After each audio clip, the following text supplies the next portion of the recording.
네, 여러분들 안녕하십니까? 오늘도 진격의 촛불 3.4 여러분과 만나뵙게 됩니다. 박재동, 광노현, 김민웅입니다. 네, 근데 오늘 이렇게 모습이 사실 제가 AI인데요. 무슨 얘기 또? 여기 약간 수리해야 될 때가 있었어요. 아, 그래요? 잘 되시길 바랍니다. 매일매일 사건, 사고가 일어나고 남 탓으로 나라를 멍들게 있어요. 그러니까 그것도 한두 번이지. 음, 사실 다들 지겨워하고 다들 탄식하고 있어요. 글쎄 말이에요. 거기다가 네. 사실 남 탓은 자존감이 무지 약한 사람들이 하는 짓이에요. 정말 뭘 가진 게 없을 때 남 탓하는 거 아니에요. 네. 그래서 이 정권은 컴플렉스 정권이에요. 그러네. 비교 안 하고는 살 수가 없어. 그리고 도대체 책임감도 없고. 없죠. 그러니까 이게 일종의 그 살모사 정권이라고 그럴까? 거기에 대한 그 컴플렉스가 죄의식이 아주 잠재 있는 부분이 있는 것 같아요. 신장 개업한 지 1년도 넘었는데 참 그러게 말해. 그래도 우리 촛불 시민들은 현장 투쟁을 끊임없이 이어가고 있습니다. 퇴진하라! 저희들이 이 촛불 대행진이 1년을 지속했습니다. 2022년 바로 이겁니다. 2022년 8월 6일 날 시작을 해서 지난주 촛불로 1년을 벌써 1년이 됐네. 딱 놀라운 마무리 일입니다. 지었습니다. 네. 그때 보면 저 왼쪽에 화면은 청계천의 파이낸스 빌딩 옆에서 계단에서 모였다가 그 다음에 저렇게 해서 집결을 했습니다. 그리고 오른쪽에 것은 지난주 사진이에요. 거기다가 이제 보면은 이렇게 그득합니다. 굉장히 1년 사이에 엄청난 변화와 기세가 있어요. 놀라운 일입니다. 네. 놀라운 일이야. 그래서 촛불 국민들이 시민항쟁사를 새롭게 쓰고 있다. 아주 분명히 이렇게 얘기를 할 수가 있습니다. 제가 이게 보면서 갑자기 그런 생각이 듭니다. 전 세계적으로 이렇게 항쟁을 1년이나 한 번도 빠지지 않고 꾸준히 하는 이런 항쟁의 예가 있나요? 없어요. 없었을 거예요. 그렇죠. 그래서 우리가 촛불 시민 보유국, 촛불 행동 그렇죠. 보유국이라고 그 반드시 승리로 나갈 것이다. 또 K 뭐 카팝인데 K 투쟁 이런 거 K 맞습니다. 네. 그렇지 않아도 이 현장에 보면 외국 사람들 많이 찾아와요. 묻기도 하고 그렇죠. 또 함께 또 피켓도 들고 그렇죠. 그래서 현장에 같이 있기도 하고 그렇습니다. 지속적으로 힘을 모아나가고 그리고는 촛불 이 독립군이 훈련되고 있다는 것. 흩어지지 않고 조직화되고 있다는 것. 그리고 그 안에서 서로를 환대하는 그런 새로운 공동체가 만들어지고 있다는 것. 네. 그래서 우리 이게 처음에는 이 길이 차가운 길이고 낯선 길이고 또 사람들도 처음 보는 사람이지만 이게 1년이 되다 보니 길도 우리 안방 같고 차가운 아스팔트도 따뜻하고 그렇죠. 반갑고 사람들도 식구처럼 그렇게 반갑잖아요. 맞습니다. 그 길이 완전히 달라져 버렸어요. 그래요. 이게 저 마틴 루터 킹이나 간디가 와서 봐도 최고의 비폭력 저항 사례로 맞아요. 뽑을 거예요. 뿐만이 아니라 등장하는 여러 가지 모습들도 굉장히 다채롭습니다. 그런데 이렇게 1년을 해왔는데 한겨레 아이고 가슴 아프겠다. 지난 1년 동안에 1년 동안에 단 한 줄도 제대로 보도하지 않았습니다. 나한테는 친정이기도 하고 고향이기도 하고 그러네. 가장 사랑한 나의 그거죠. 집이죠. 근데 어떻게 뭐 좀 약간 무시했다 칩시다. 그러나 1년을 매주 토요일마다 한 번도 빠지지 않고 계속 모이는 어떤 사건이 있으면 그 자체로도 그 이미 자체로도 보도할 가치가 있는 거죠. 맞아요. 그리고 또 자기하고 뜻을 같이 혹시 하지 않는다 하더라도 또 인터뷰도 할 수 있거든요. 1년에 이렇게 해보니 어떤 이런 상황에서 그렇죠.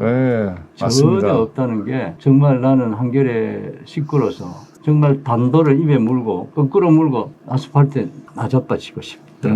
어떻게 이럴 수가 있는 거야. 어떻게 이럴 수가 있는 한겨레가 이럴 수가 있는 거야. 글쎄 말이에요. 그 촛불 국민들이 투명인간 취급을 다하는 거죠. 그런데 놀라운 것은 저렇게 보도를 뭐 다른 데 보도 안 하는 거야 뭐 그렇다 치더라도 한겨레 저렇게 한다는 것에 대해서 사실 촛불 국민들이 꽤 분노하고 있어요. 그런데 거기에 우리 의존하지 않는다. 우리가 스스로 우리의 존재감을 세상에 드러낼 것이다 해서 행진하면서 기세를 만들어내고 또 현장에 보면은 시민들의 호응도도 날이 갈수록 높아지고 있어요. 이게 이제 맞아요. 네, 우리 스스로가 만드는 역사적인 어떤 존재감의 힘을 보고 있습니다. 사실 한겨레도 87년 시민대항쟁, 노동자 대투쟁 이런 아스팔트가 만들어낸 그렇죠. 바로 그거죠. 그 예. 신문사예요. 시민 네. 언론 아닙니까? 그렇죠. 네. 그런데도 불구하고 이 1년째 계속된 더군다나 한때는 막 5만 이상이 전국에서 모였었잖아요. 그럼에도 불구하고 전혀 보도를 안 했다는 것 믿을 수가 없어요. 맹성을 좀 촉구할 촉구하고 수 않을 수가 없죠. 싶습니다. 자, 그래서 보면은 얼마나 이 촛불 투쟁하는 분들이 저렇게 정말 이 뜨거운 열기와 그리고 기쁨을 안고 하고 있습니다. 아, 진짜 시민적 환희가 그냥 느껴지는 그렇죠. 사진이네요. 네, 대단해요. 네. 그래서 저 사진은 또 알고 보니까는 경험과 상상, 우리 연극 그 팀과 또 시민들이 같이 해서 촛불 같이라는 이게 만들어졌어요. 그분들이 한 군데 모여서 이렇게 신나게 열정적으로 촛불 대행진에 참여하는 그런 모습입니다. 자, 이게 휴가도 없고 명절도 없이 1년을 네. 지속한 거 아니에요? 네, 그렇죠. 우리 시민들 위해서 한번 박수를 좀. 정말. 네. 아, 정말 고맙습니다. 그 이 시민들 경의를 최고야. 표할 수밖에 아, 없고요. 현장에 가면 제가 이제 연설을 때로 이제 할 때도 보면 존경의 마음을 표현하지 저절로. 않을 수가 없이 그렇죠. 저절로 나오네요. 아, 정말 위대한 촛불 국민들입니다. 그래서 지난주에 이렇게 해서 행전한 모습 보세요. 대단하죠? 저 정중앙에 있는 대웅이 하나 있네. 많이 본 사람인데 자꾸 AI 2호 작가가 찍어주신 사진인데 꺾어서 돌아가는 저 이 장대한 모습이 얼마나 놀랍습니까? 때로는 이렇게 생각을 해요. 야, 이거 1년 됐는데 아직도 이거 저자는 저에게 있네. 이렇게 생각할 수도 있어요. 또 그리고 이러다 우리 먼저 지치는 거 아니야? 이렇게 생각할 수도 있는데 이제는 아는 거예요, 국민들이. 아, 이걸 위해서는 정말 단단한 준비가 필요하고 흩어지지 않을 만큼의 어떤 이 단결, 또 조직의 힘 이런 것들을 만들어내야만이 그래서 윤석열 퇴진을 이룬 이후의 정세도 있잖아요. 그걸 제대로 움켜잡고 나갈 수 있는 그런 역량을 길러나가야 되겠다. 이런 각성이 저 안에 있습니다. 네. 그래서 언론 생각하면 1년이 됐는데 아직도 변화가 없잖아. 그럼 도대체 아니죠. 언제 이렇게 생각할 수 있지만 사실 그런 게 아니죠. 그러니까 근본적으로는 언제 어떻게 이런 것은 차후의 문제예요. 나와야 하니까 나오는 거죠. 오르니까 하는 것이고. 이렇게 해야 네. 되는 게 맞다. 네. 그러니까 하는 겁니다. 그렇게 나오더라고요. 여기 안 나올 수가 없다. 나라도 나가야지. 지난번 우리 광무현 우리 촛불했는 고문께서 전국 집중 때 발언하셨잖아요. 딱 올라가서 봤더니 어떤 느낌이었어요? 아니, 나도 일단은 저 동료 시민들에 대한 존경과 감사가 먼저 나오죠. 그렇죠. 우리가 저항의 근육이고 동력이다. 이렇게 저항의 근육이고. 얘기가 있었는데 우리가 주체다. 그죠? 맞아요. 그에 저절로 느끼게 되잖아요. 그 네. 힘을. 제가 지난번에 또 1주년을 맞이하면서 그 발언도 했는데요. 거기서 제가 꼭 강조했던 것 중에 하나가 이런 게 있습니다. 촛불이 끝까지 책임진다.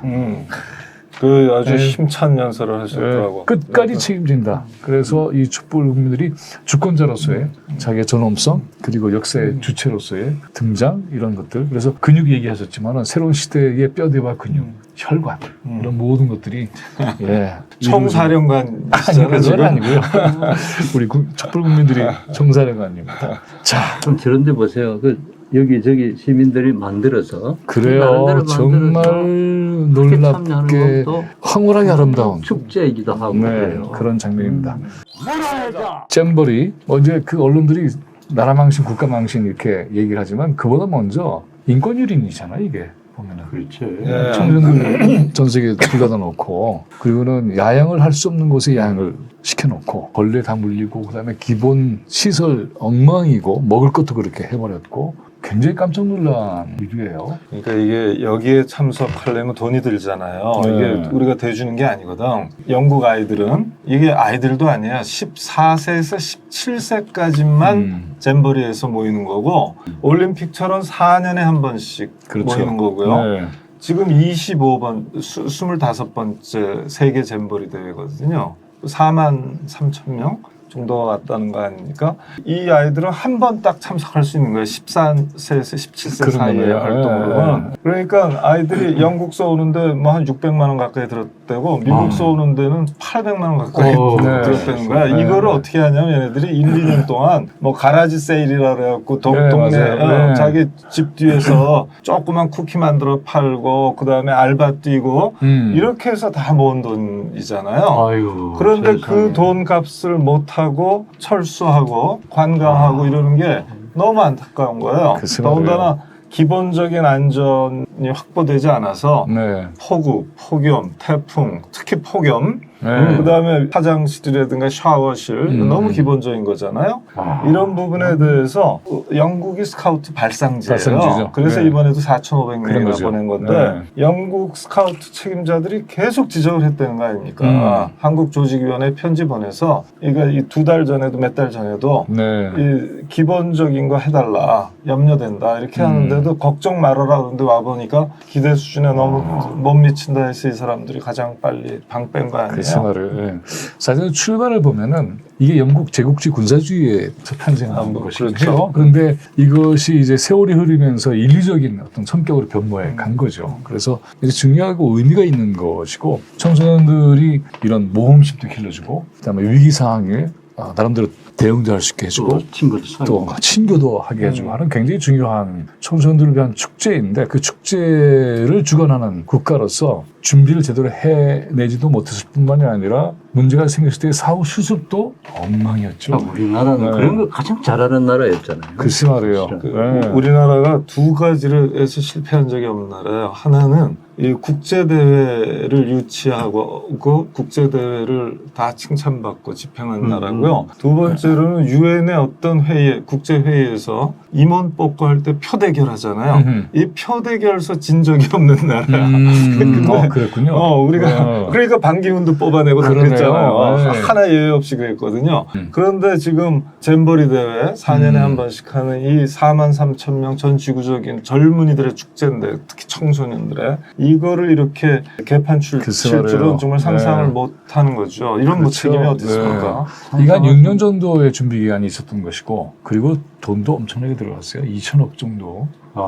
그러니까는 이게 도대체 어디로 사라진 것인지 이런데 사태가 이렇게 되니까는 여행 프로그램 뭐 이런 등등 이렇게 했단 말이죠. 근데 저 화면에 보면 이렇게 돼 있는 게 잼버리가 더 확대되는 거라는 식으로 저렇게 이거 참 둘러대기도 아무튼. 이게 뭐 전 세계적인 버릇이얼로 안 가요. 네. 그래서 용산사 하던 네. 버릇이 뭐 새만금이라고 달라지는데 그래서 결국은 이게 이제 조기 폐막을 했는데 전 세계 지켜봤다는 제목 정확하게 뽑은 거죠.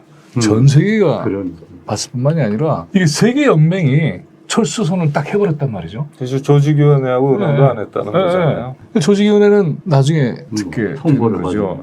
그래서 이것이 국가적인 차원만 보면 부산 엑스포 굉장히 부정적인 영향을 미칠 게 너무 뻔한 상황이 돼버린 것이죠. 게다가 이제 이 나라가 어느 정도의 역량이 있는 나라인가가 이렇게 거의 폭로되다시피 한. 그럼요. 근데 이런 나라 분명히 아니었잖아요. 전혀 전혀 아니었죠. 선진국이었다. 이 정도의 얘기가 나왔었는데 엄청나게 후퇴해버린 무슨 일을 맡길 수 없는 나라가 되고. 바로 그거예요. 아니 도대체 조직위원장 5명 중에 이 정도의 3명 아니에요? 그것도 윤석열 여가부 정부. 장관, 네. 그렇지. 문체부 장관, 행안부 장관 셋이잖아요. 또 하나는 이제 민주당 국회의원, 전북 국회의원이 있고 한국 스카우트 연맹이 있어요. 그 도지사는 자기는 지원이다. 거기 집행위원장인데, 그러니까 이게 기본적으로 국가 사업으로 된 거잖아요. 장관 3명이 책임지고 있는. 다 도망가고 있어요. 그런데 다 남 탓하고 앉아 있고 있을 수 없죠. 지난 1년 한 2달 정도 이 정권이 들어선 지 1년 2달 석 달이 가장 중요한 거잖아요. 집중적으로 준비를 해야 되는 것이고 폭우 준비 예고된 것이죠. 폭염 준비하고 그러니까 냉수 관련이라든가 그늘 관련이라든가 화장실, 샤워장 이런 것들은 다 그 지난 1년 3개월 전에 하는 거지 2년 전에 3년 전에 할 수가 없는 거거든. 작은 소도시를 운영하는 것과 마찬가지의 그렇죠. 45,000명 수준인데 그거를 국가가 전혀 책임지지 않고 그다음에 이거는 굉장히 정밀하게 하나씩 준비를 다 해야 되는 거잖아요. 왜냐하면 여러 나라가 왔고 또 그다음에 사건 사고가 어떤 유형이 될지 아무도 몰라요. 사실은. 그래서 그런 모든 것도 대비를 해야 되는 것이고 또 그다음에 모험심 많은 청소년들이잖아요. 그들의 그 어떤 활기도 보존해주면서 안전도 또 지켜줘야 되는 굉장히 어려운 작업이에요, 이게. 그런 어려운 작업에 윤석열, 김건희는 가서 사진 찍고 폰만 잡고 그리고는 그다음에 책임은 없다. 그래서 민주당의 이재명 대표가 정확한 얘기를 했더군요. 남 탓하는 거 국내에서는 통할지 모르지만 세계적으로는 안 통할 텐데.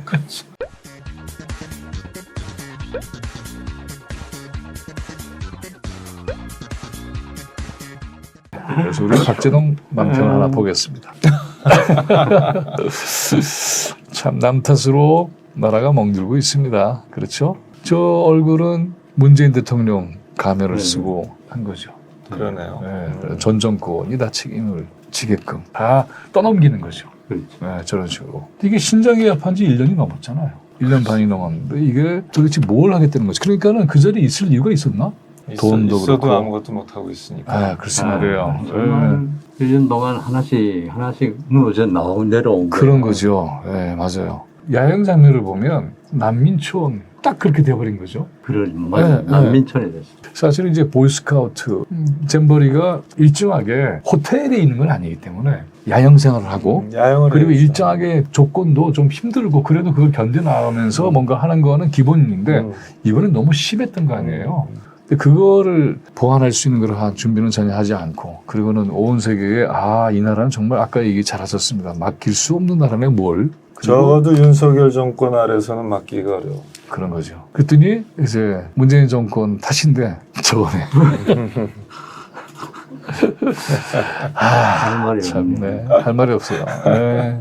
그리고 좀 다른 얘기인데 최강욱 의원이 최근에 그걸 그리려고 네. 하다가 이거 같이 그린 네 그렇죠. 네. 최 의원이 윤석열 검찰총장 임명한 것을 매우 후회했다라는 얘기를 했는데 그 얘기도 사실은 좀 답답해요. 거죠. 네.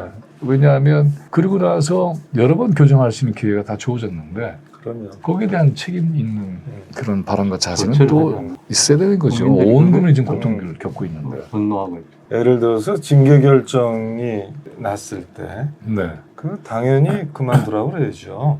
그렇죠. 그런데 네. 그거를 징계 결정에 항의하는 검찰 운동이 조직됐잖아요. 학명운동 네. 일종의. 그걸 방치한 거 아닙니까? 그러니까 권력기관에 대한 민주적 통제가 훨씬 중요한 우선 가치잖아요. 그런 민주적 통제를 하라고 두 사람의 장관을 파견했던 것이고 거기 이제 조국 장관, 추미애 장관. 그러니까 조국 장관은 중도에 하차할 수밖에 없는 상황으로 몰렸던 것이고 그다음에 추미애 장관의 경우에는 바로 이것을 직진하듯이 문제를 풀려고 했는데 추미애 장관은 내려앉게 하고 그러니까. 그리고 윤석열은 그대로 보존하고 그러면 이 메시지는 너무나 정치로 분명한 거죠. 그래서 그 후회의 의미가 도대체 무엇인가에 대해서 대통령 본인의 입에서 좀 얘기 듣고 싶네요. 근데 다들 기억하시겠지만 지금 윤석열 검찰총장에 대한 징계 2달은 너무 가볍고 네, 해임이나 파면이 적당해 보인다라는 게 그렇죠. 1심 행정법원의 내용은 그건 파면감이다라는 판결이에요. 수준으로 얘기한 거죠. 되는 거지. 네. 그래서 그렇게 나온 거거든요. 네, 그리고 그게 지금 어처구니 없게도 다시 한동훈과 윤석열의 네, 소송으로 소송으로 들어갔죠. 네. 되면 이것을 중단시켜야 맞단 말이에요. 네. 그래서 법원이 중단시키든가 법무부가 드롭을 하든가 뭐가 보류를 해야 되는데 이른바 패소할 결심으로 그렇죠. 계속 네. 가고 있다는 게 이해가 너무나 어처구니 없는 이해가 맞서자는 사람들 재판에 놓고도 뭘 그렇죠. 하겠다는 거죠. 있을 수가 없는 일입니다. 잊지 맙시다. 아무튼 검찰총장 시절부터 이 사람은 파면할 네. 대상이었다. 그렇죠. 파면해도 마땅하다. 네. 근데 이야기 들으니까 그때 조국 장관인가 최강욱 의원 그 이야기가 검찰총장을 임명하기 전에 인터뷰를 했을 때 검찰 개혁을 해야 되겠다. 아. 다들 그런 부분은 좀 힘듭니다. 이렇게 정직하게 이야기했는데 얘는 하겠다고. 방송에서 예는이라고 한 단어는 처음일 것 같은데. 근데 아무튼간에 그러니까는 속인 거죠. 사람들은 그러니까. 끊임없이 속인 거죠. 안 할 문득 처음에 거면서 굉장히 우직한 사람이지 않았어요. 우직한 그렇게들 사람인 줄 알았더니 생각했죠. 네. 전혀 아니야. 그래서 아마 어떤 어려움이 있어도 저 우직함으로 뭔가 밀고 나갈 거야 라는 기대가 없었던 건 아니에요. 그런데 그 위선과 또 책략이 사실은 금방 드러났죠. 지금 봐요. 이 사람 계속 자기가 잡아놓던 모든 사람을 사면 복권시켜주고 그렇죠. 있잖아요. 그러니까 어떤 얘기가 나오냐면 자기 부정이에요. 맞아요. 윤석열 정권에서는 이 부패한 재벌들 뭐 등등 이런 경제 사범들 풀어주는 건 거의 뭐 정상적인 절차처럼 만들어버린 거죠. 그러니까 얼마나 이게 부패한 권력인가 하는 게 그대로 드러납니다. 부패한 권력이니까는 책임질 일은 하나도 안 하는 거죠. 촛불 집회 끝나고 나서 그리고 저녁을 먹으면서 얘기를 했는데 바로 이 얘기가 나왔어요. 제가 계속 남 탓하니까 그래서 제가 무슨 얘기를 했냐면 이제 좀 이해가 간다. 정권 인수를 못 받은 거 아니야 윤석열이? 네? 그리고 계속해서 문재인 정부가 모든 걸 운영하니까 그래서 화가 너무나 나서 맨날 먹을 수 있는 게 술이고 뭐 이런 식으로 해서 책임을 그러니까 정권 인수를 받지 못하는 그런 상태에 놓여 있는 억울한 처지를 우리가 좀 이해를 해줘야 되는 게 아닌가 뭐 이런 얘기를 했어요. 양평 땅도 문재인이 물 밑에서 아 그런 거네. 지금도 하고 있고. 그러니까 얼마나 억울하겠어. 아, 참 이렇게 조롱감이 되고 있습니다. 잼버리 세계 잼버리를 저렇게 파행으로 몰아놓고 전혀 책임을 지지 않고 있고 이러면서 국제적으로 전혀 어떤 이 우리 국가로서의 입장을 밝히지도 않고 뉴욕타임즈에 또 기사가 났어요. 흘렸느냐면 학부모가 사죄해라 대한민국 정부. 근데 입 하나도 뻥끗하지 않죠. 자기 낯 세우는 데는 꼬박꼬박 나서고 그런 책임질 자는 다 도망치고 밑에 네, 밑에 전 정권과 네, 밑에 사람들 밑에다 아니, 그러니까 본인은 도망치고 떠넘기는 거죠. 이렇게 그러니까 다 해서 떠넘기죠. 책임 전가를 하는 그러한 정권은 정작 책임을 져야 할 상황에서 공개할 겁니다. 책임아! 이런 상황에서 천주교회 전구련 전국 사제단이 대구에서 했습니다. 다음 주면 2주년이에요. 그래서 이제 한 바퀴 돌고 그리고는 시즌 2가 시작될 겁니다. 근데 대구에서 요청을 한 거예요. 그래가지고 대구에서 다 모였는데 1,500명 이상이 모였대요. 어마어마한 거 아니에요? 그 너무 네. 더운 때인데. 네, 특히 대구가 어떤 데입니까 지금? 그래서 거기에 이렇게 제목이 대구가 바뀌면 대한민국이 한 걸음 나아간다. 아, 우리 신부님들의 언어가 네. 정말 감동적이에요. 정말 놀라워요. 네. 이렇게 매달 돌면서 하잖아요. 네, 네. 그때마다 도대체 이번에 어떤 내용이 실릴까 네. 관심을 갖고 보게 되는데 참으로 품격 있는 정치언어 맞아요. 네. 그러면서도 꾸짖을 거 다 꾸짖고 그렇습니다. 네. 또 촛불 시민들에게 끊임없이 희망을 주시고 맞습니다. 이런 네. 여러 가지 역할이 참으로 감동적이에요. 지난번에 제가 말씀드렸지만은 그래서 이 미사를 하는 이 천주교 신부님들한테 한 분이 이런 얘기를 저한테 해주셨어요. 정유관 사제단은 한 번도 헛발질한 적이 없다. 그 소리니까. 정유관 사제단이 전국 사제단이 뜨면 끝을 보고야 만다. 그 말씀을 들으면서 더더욱 감사하고 든든하더라고요. 이 미사에서 발표한 내용이 있습니다. 그 내용을 전부 다 이제 말씀드릴 수는 없고 그 내용의 중요한 것만 잠깐 좀 보기로 하겠습니다. 근데 그 큰 제목은 뭐냐 하면 비둘기처럼 순하고 순박하고 순결하고 또 뱀처럼 슬기롭게 그래서 우리는 이 싸움을 치러나갈 것이다. 이렇게 아주 비둘기의 그 영혼의 맑음 그리고 뱀이란 말의 상징성이죠. 전략적으로 굉장히 지혜롭게 이 문제를 풀 것이다. 이런 얘기를 해주셨어요. 여기 보면은 윤석열 정부에 대해서는 어떻게 이렇게 딱 지탄을 했냐면 이렇게 했습니다. 측은히 여기는 마음도 없고 부끄러운 마음도 없고 옳고 그름을 구별하는 마음도 없고 도대체가 국민들을 다 분열하고 갈라치기만 하는 그런 책도만 있을 뿐이다. 이거는 정말 말이 되지 않는다. 이런 건 정치가 아니야.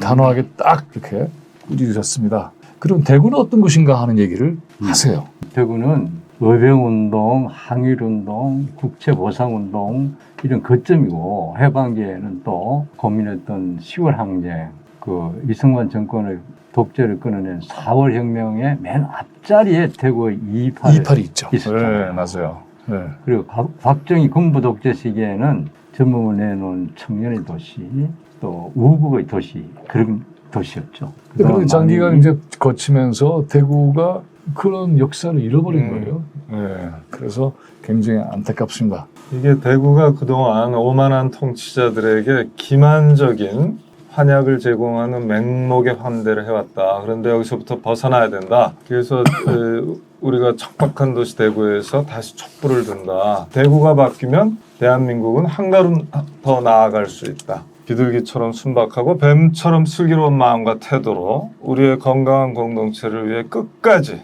인내하며 지치지 않고 싸워나갈 것이다. 이야, 정말 정말 박수를 안 칠 수가 없어요. 네, 그래서 한마디 한마디가 정말 주옥 같아요.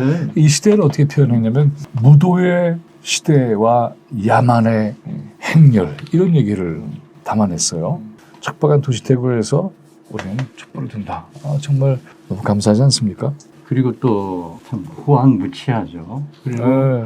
또 이게 좋아해야 될 일인지 슬퍼해야 될 일인지 뭐지 우리가 지치지 않게 계속 새로운 슬픈 일이지. 아이템을 계속 우리한테 제공을 무도의 아이템을 무도의 행렬이 끊이질 않아요. 그러니까 그 행렬은 이제 거의 이제 끝나가는 그런 이제 시대로 넘어가야 되겠죠. 다음 주 8월 14일 서울에서 천주교의 정의위원 사제단, 전국 사제단이 1년을 총괄하는 그런 시국 미사를 서울에서 합니다. 그리고 촛불행동은 13일, 14일 처음 수련회 가서요. 그래서 많은 분들이 와주시면 좋겠고요. 촛불행동에 들어와 보시면은 거기에 이 수련회에 참여할 수 있는 내용이 들어있어서 오시면 좋겠습니다. 대전 네, 우리 청주 다들 수련관에서 갈 거잖아요. 하고요. 마치고 그 다음 날이 이제 월요일이에요. 14일. 그러고 나서는 저녁에 여기 같이 다 합류합니다. 그래서 촛불행동이 그곳에서 천주교 사제단과 함께 하나로 한 덩어리가 돼서 역사를 읽어나가는 그런 기쁨을 나누게 됩니다. 그렇죠. 지금 두 줄기였어요. 사실 촛불행동 시민들 네. 매주 집회가 있고 우리 그렇습니다. 천주교 네. 정의구인 사제단에 매월 네. 집회가 있었잖아요. 네. 그 두 줄기가 하나로 지금 맞습니다. 합류하는 거죠. 뭐. 전주에서 이 정의원 전국 사제단이 이제 우리는 윤석열 퇴진 운동을 시작한다. 그 촛불 행동이 시작한 것과 함께 우리는 같이 뜻을 같이 한다. 이렇게 얘기를 해줘서 우리가 정말 감격스럽고 우리 현장에 있었죠. 그래서 그때 대표 신부님이 김혁 신부님하고 껴안고 그런 결의를 다졌던 그게 벌써 이제 이렇게 시간이 흘러서 8월 14일 날도 굉장히 중요한 날이라는 것 함께 기억해 주시기 바랍니다. 교육계 얘기를 또 안 할 수가 없어요. 교사들이 광화문에 4만 이상 이렇게 모였다 그러죠. 우리 화면을 좀 볼까요? 대단했어요. 그래서 교육권을 보장하라. 우리 이제 계속해서 이 채널을 통해서 교육의 문제를 얘기를 하고 있는데 교육감을 지내신 우리 강노현 촛불행동 고문께서도 이게 참 하실 얘기가 늘 많으시죠. 많이들 모였잖아요. 많이들 모였고 그리고는 이 교육계 현실에 대해서 우리 사회가 알 수 있도록 고발도 하고 이 교육권을 보장하라라고 하는 그런 요구를 했습니다.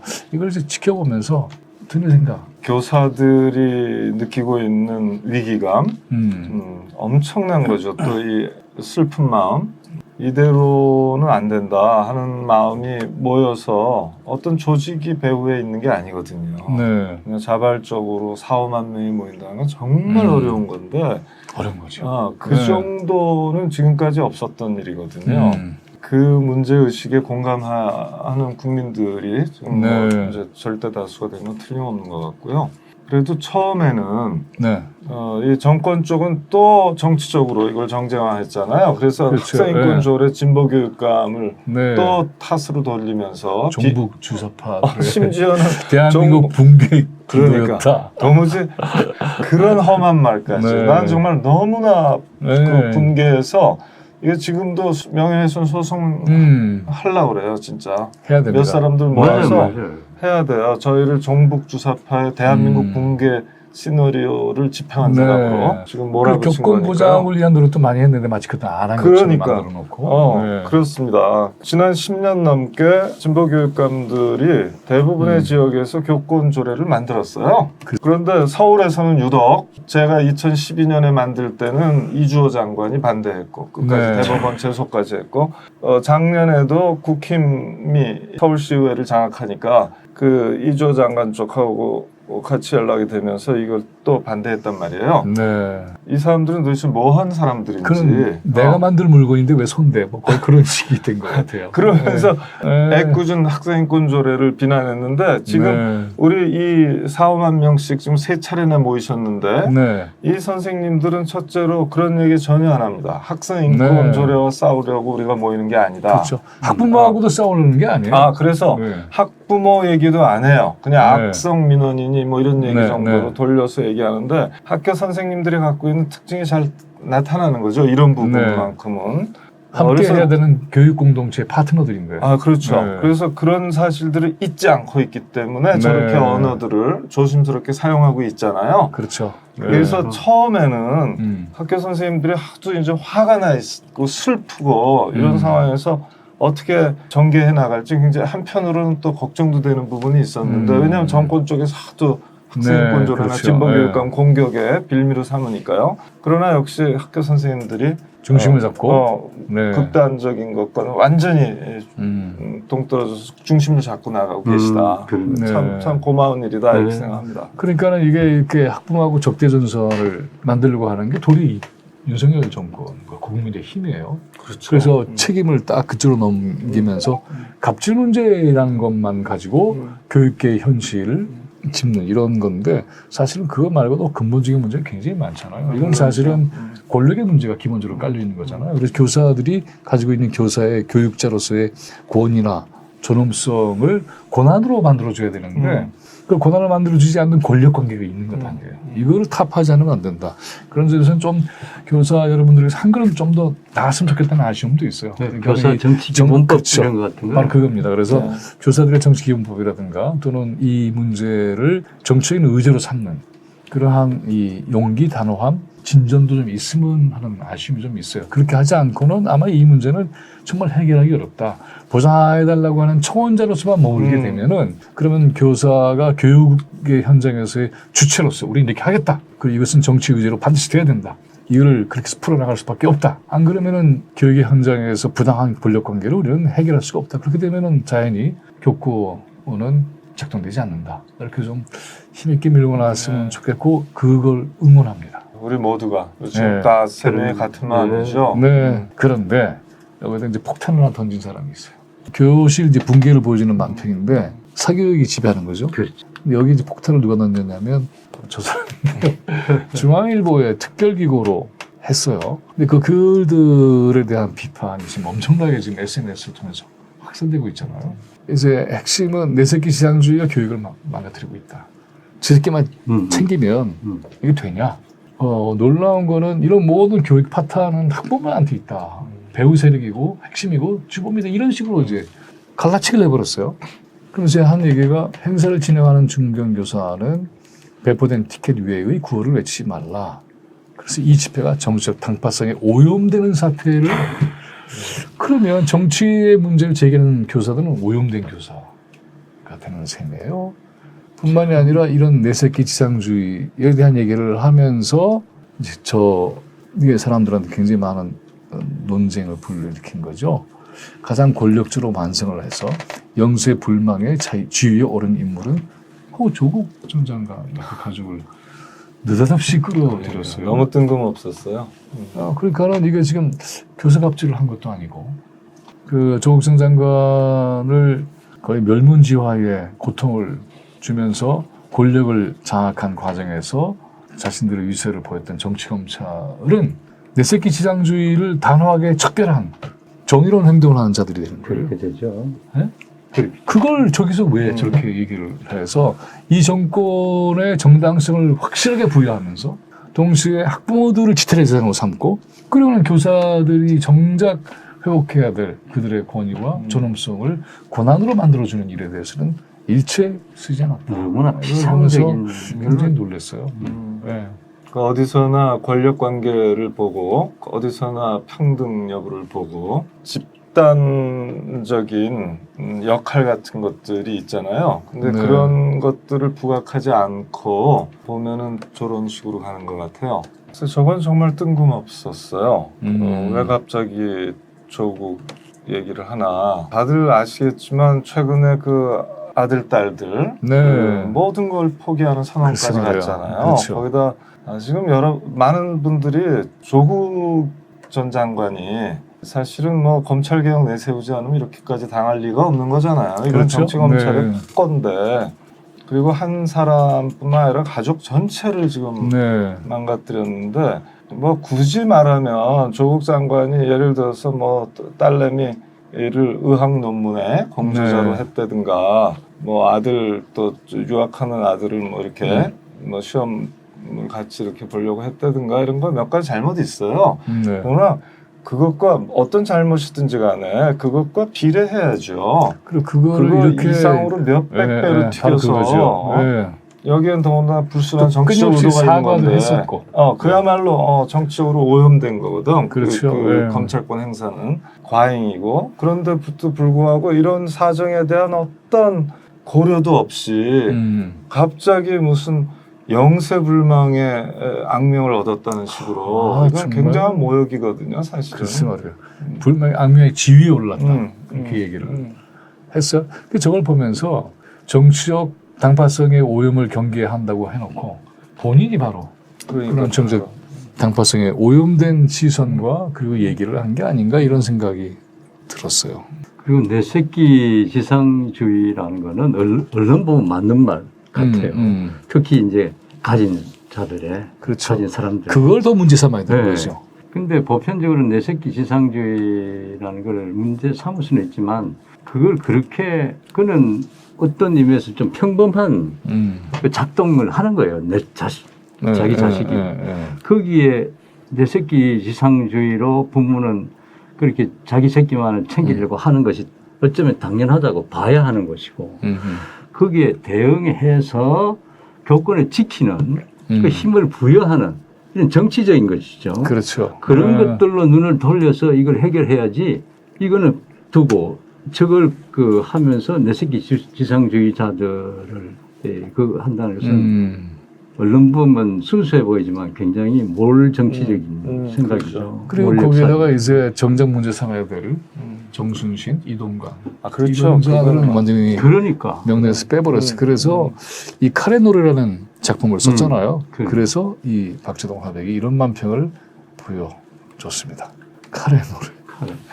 칼을 들고 누구를 치는 거예요 지금 도대체. 그렇죠? 조국 전 장관 가족을 겨냥을 한 이런 것들을 이거 보면서 이동관 정순신은 그대로 있잖아요. 저기 그대로 앉아 있죠. 즐겁게 그 사진 찍으려고 하고 있고. 그렇죠. 그래서 보고 있는 너무나, 거죠.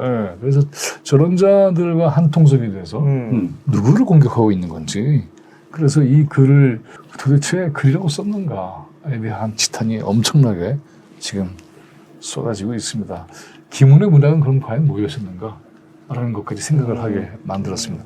제가 그래서 이걸 가지고 민들레에 글을 썼습니다. 칼의 노래를 지은 김훈 그의 붓이 부르는 슬픈 노래. 근데 원래 제가 이제 보낸 제목은 칼의 노래 붓의 비가 이렇게 근데 이제 풀어준 거예요. 저에게 핵심은 뭐냐면 아까 우리 쪽에 했던 것도 있지만은 하나는 이 교육이라고 하는 게 권력자들한테는 자기 권력과 자산을 대있게 하는 통로이고 나머지 국민들한테는 노예교육 돼도 괜찮아 이런 식으로 만들어버리고 있는 거잖아요. 그래서 이런 것들을 근본적으로 혁파하지 않으면 교육의 미래는 없다인데 그런 어떤 구조적이고 체제적인 문제는 전혀 보지 않고 이거를 개인의 어떤 적들의 긴장 속에서만 바라보려고 하는 그 안목의 문제가 있었던 것이고 또 이건 그냥 나온 게 아니라 김훈 문학 자체에 문제가 있었던 게 아니야? 이렇게 생각을 해서 그걸 좀 분석을 좀 했는데 오늘 여기서 그 얘기는 다 할 수가 없고요. 민들레에 저 기사 한번 참고를 해주셨으면 좋겠습니다. 그러니까 아무튼 이렇게 교육의 현장이 저렇게 망가지고 있는데 선무당이 저렇게 칼춤을 춰서 도리어 교육에 훼손을 가하는 이런 작태. 그 조국이 그렇다 치더라도 그건 얼마나 수색을 받고 멸문지화까지 이르렀는데 똑같은 그런 그 보호를 과잉 보호를 하고 딴 애들한테 해코지한 그런 정순신이나 이런 이동관 같은 데는 사과 그 뭐 별로 한 것 같지도 않은데 거기에 대해서는 이런 방구가 없다는 게 놀라운 일이죠. 김훈 작가가 저 이명박을 자기 손으로 뽑은 처음 대통령이라고 그랬어요. 글쎄 말이에요. 그래서 저 양반은 그러니까 김대중, 노무현, 김영삼 뭐 다 찍었다는 얘기인데 그래서 백규환 선생님만 찍었나? 아니 어떤 정치적인 선택이 어떤 분이었을까 되게 궁금해지더만요. 사실은. 그럼 누굴 찍은 걸까? 상상에 맡기고요. 그래서 보면 이게 이제 지식인들의 붕괴 현상, 몰락 현상도 보게 돼요. 그래서 이것을 우리가 어떻게 새롭게 좀 복구를 해서 우리 사회의 어떤 지적 지평을 좀 새롭게 세울 것인가 하는 과제도 함께 되었습니다. 퇴근아! 또 난데없는 일도 좀 벌어지고 있습니다. 최근에 묻지마 범죄 또 무차별적으로 흉기를 들고 공격하는 이런 사태가 벌어지게 되니까 그런 일들이 벌어지게 되는 이유는 도대체 뭘까? 우리 사회 양극화의 문제부터 시작을 해서 사람들에게 좌절만 안기고 있는 이런 사회를 어떻게 희망의 사회로 만들 것인가라는 그런 주제를 가지고 고민을 해야 되는데 그렇죠. 그런데 그냥 퇴적은 써 총기도 이런 식으로 해서 물리력을 제압하는 방식으로 그렇게 한 거죠. 그러니까 지금 이제 이 코로나 3년을 지났잖아요. 네. 그 안에서 정말 많은 청소년들이 네. 이 고립돼 있었잖아요. 어떻게 그렇죠. 보면 네. 경제적 굉장히 힘들어요. 양극화도 그렇죠. 네. 더 확실하게 진행이 되고 있고, 그러니까 이런 여러 가지 상황 속에서 나오는 건데, 그리고 당연히 구조적 제도적인 미비가 있는 거잖아요. 이를테면 정신보건적인 부분이라든가 그렇죠.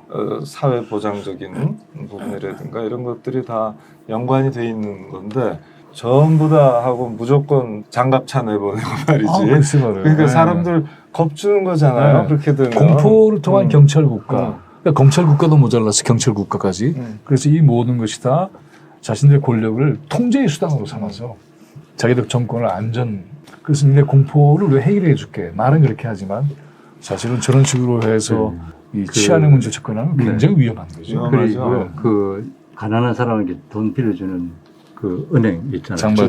장발장. 은행 그쪽 관계자들 이야기해 보면 청년들이 네. 돈을 어떻게 해서 100만 원을 못 갚았어. 빚을 져서.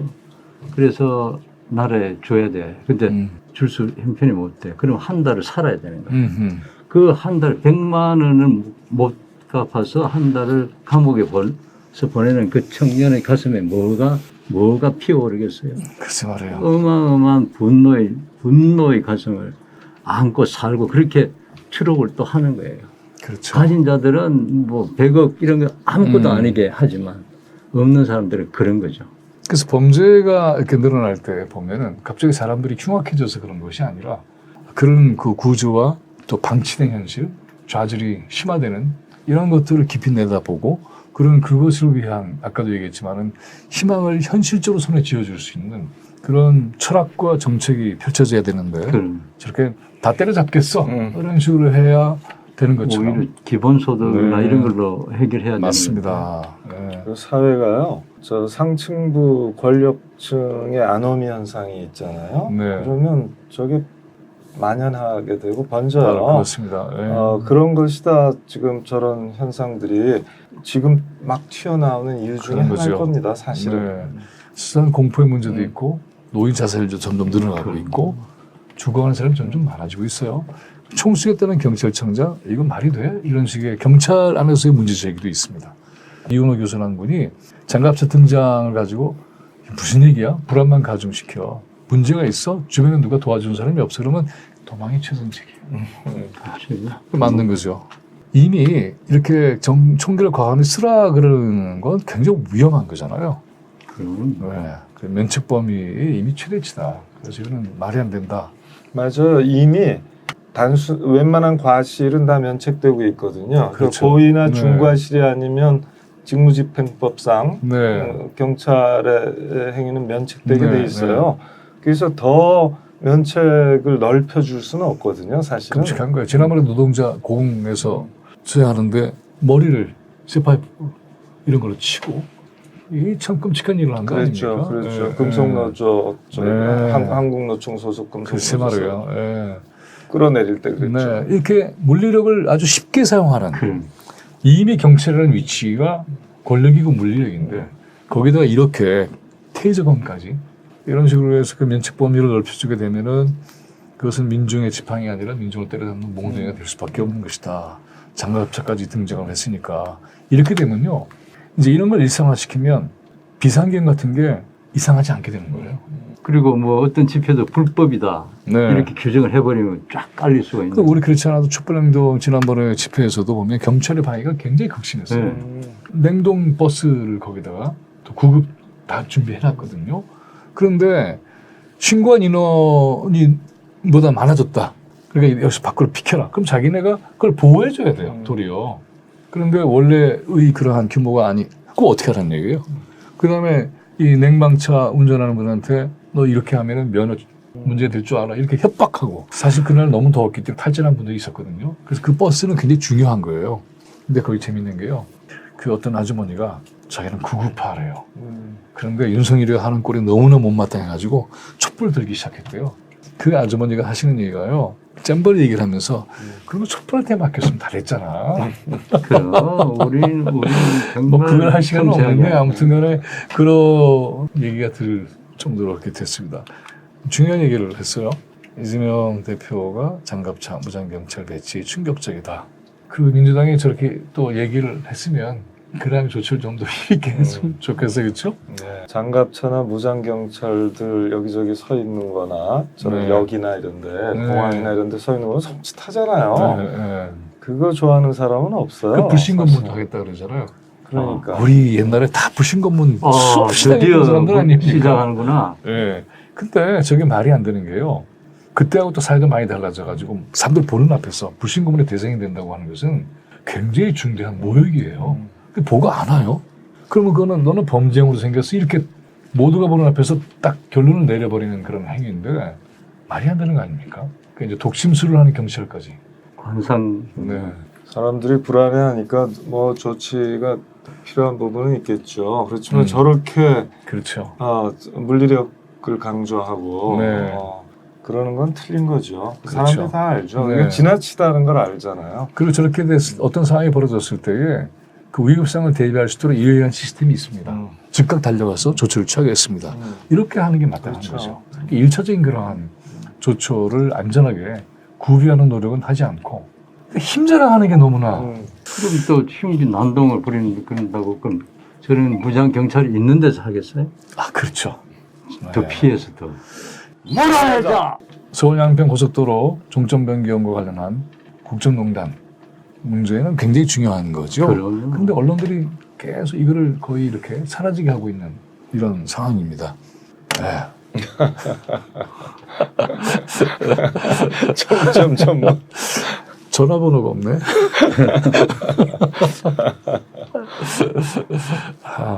많이 본 사람들이죠. 명함의 뒤에 있는 건가? 길에 쫙 뿌리는 거. 말 되네요. 저는 또 일을 하는데 촛불행동이 가만히 있지 않습니다. 네. 그래서 촛불행동은 이제 대통령실에 공개 질서를 여러 단체하고 연명을 해가지고요 제출을 하게 됩니다. 내용을 좀 볼까요? 받는 수신 대통령 윤석열, 대통령 부인 김건희, 그리고 발신은 네. 촛불행동입니다. 네. 알아야 할 권리가 있다. 네, 그래서 얘기를 좀 읽어봐 주세요. 서울 양평 고속도로 확정 노선이 윤석열 대통령 취임 이후 알 수 없는 이유로 갑자기 변경 추진되고 있었다. 국책 사업으로 추진되는 국가도로망 건설 사업이 변경 추진된 이유에 대해 우리 국민들은 궁금해하고 있으며 그것을 정확히 알아야 할 권리가 있다. 이에 촛불행동은 다음과 같이 공개 질의를 발표한다. 네. 그래서 내용에서 우리가 주목해야 되는 것은 다 읽을 필요는 없고요. 그렇죠. 세 가지 질문만 해볼게요. 윤석열 대통령과 그의 부인 김건희 씨는 서울 양평 고속도로 노선과 종점 변경을 사전에 알고 있었는가? 알고 있었다고 한다면 보통 문제가 아니죠. 그렇죠. 네, 언제 알았느냐? 2. 윤석열 대통령과 그의 부인 김건희 씨는 서울 양평 고속도로 노선과 종점 변경을 지시하였는가? 바로 치고 들어갔죠. 세 번째, 서울 양평 고속도로 노선과 종점 변경이 윤석열 대통령과 그의 부인 김건희 씨 일가에게 특혜가 되는가 아닌가? 이거 대답하라는 거죠. 예. 네. 그래서 이 사전 인지의 문제, 지시 여부의 문제, 그다음에 이제 이렇게 됐는데, 이해 충돌의 문제. 네, 그렇죠. 특혜가 되는가 안 되는가? 특혜가 되는데 계속 이거 할 거야? 그리고 특혜가 아니야? 왜? 이렇게 이런 걸 좀 따져 묻는 그런 것들을 우리가 하고 있습니다. 이 문제는 계속 붙들고 가야 됩니다. 이게 어마어마한 사건인데 정치검찰의 특활비 영수증 백지 제출 사건과 함께 이거는 국정농단으로서 당장에 이거는 탄핵감이죠. 탄핵돼야 되는 것이고 책임을 져야 되는 것이고. 그런데 사전에 알고 있었는가 하면 무조건 모른다 할 거 아니에요. 네? 무조건 모른다. 자, 그러면 무조건 모른다. 그 다음에 지시하였는가? 안 했다. 그럼 1번, 2번이 다 그렇게 한다고 치면 마지막 세 번째 어떻게 할 거예요? 네? 세 번은 어떻게 할 거예요? 되는가? 되는가 안 되는가 어떻게 돼요? 우리는 그런 건 모른다. 아니, 너무 답을 가르쳐주면 안 될 것 같은데. 우리도 소관 사항이 아니다. 그래서 공개질에서 중요한 것은 윤석열 대통령과 그의 부인이라는 표현이 굉장히 중요합니다.